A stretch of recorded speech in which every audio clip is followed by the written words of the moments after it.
Connection to Caltech goes back to 1974-75, when he spent a year in residence at Caltech as a Sherman Fairchild Distinguished Scholar. During that year, he gave compelling arguments that information can be lost down black holes, which, if true, would require a reformulation of the foundations of quantum physics. That conundrum remains a major issue in theoretical physics today, 39 years later. Since 1991, Caltech has been Stephen's home away from home.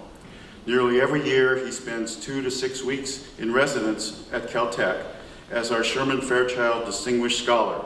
And we are most grateful to the Fairchild Foundation for supporting his visits. While at Caltech, Stephen has discussions with colleagues about the fundamental laws of nature, and he works on projects in collaboration with Southern California physicists, writers, and filmmakers. He also pursues his own research on the birth of the universe. Stephen is a special member of our Caltech community, welcomed and admired by all. When you greet him as he trolls across campus in his wheelchair, he's always pleased. Last week, he was the guest of honor at a formal dinner in Dabney House, one of the Caltech undergraduate houses.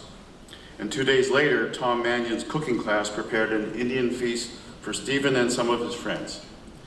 Reaching off campus, last week he was also guest of honor at the launch of a new research program at Cedars-Sinai Institute for Regenerative Medicine, a program focusing on amyotrophic lateral sclerosis, which is a variant of the condition that has crippled Stephen's body, but not his mind.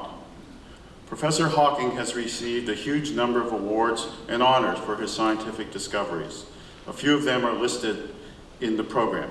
Most recently, he received the special prize of the Fundamental Physics Foundation that was recently formed by Yuri Milner. Among non-scientists, he's best known for his book, A Brief History of Time. His recent book, titled The Grand Design, was co-authored with Leonard Mlodinow, some of it during Hawking's visits to Caltech. In the past 3 years, Hawking has fired the imagination of children with a trilogy of adventure books about exploring the universe, which is co-authored with his daughter, Lucy. Hawking is best known among scientists for his discovery that black holes are not completely black, but instead emit something called Hawking radiation. He's also famous for his proof that the laws of general relativity, together with astronomical observations, guarantee that the universe was born in a Big Bang singularity, and for his insights into what the laws of quantum theory tell us about the Big Bang. Many of those insights have been developed during his Caltech visits. The audience for this lecture is large. You filled Beckman Auditorium, Ramo Auditorium, and many of you are out on the lawn outside Beckman watching on huge video screens.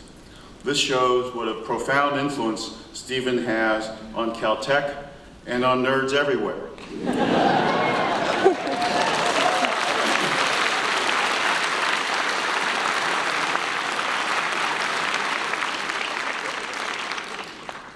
Professor Hawking has pre-programmed his lecture into his computer and will release it sentence by sentence.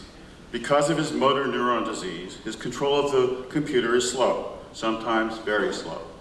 So there may occasionally be a long delay between sentences. Be patient, each sentence is a pearl. After Stephen's lecture, his close friend, Caltech Professor Kip Thorne, will act as MC for a question and answer session in which Stephen will give pre-programmed replies to questions that Caltech students have posed to him.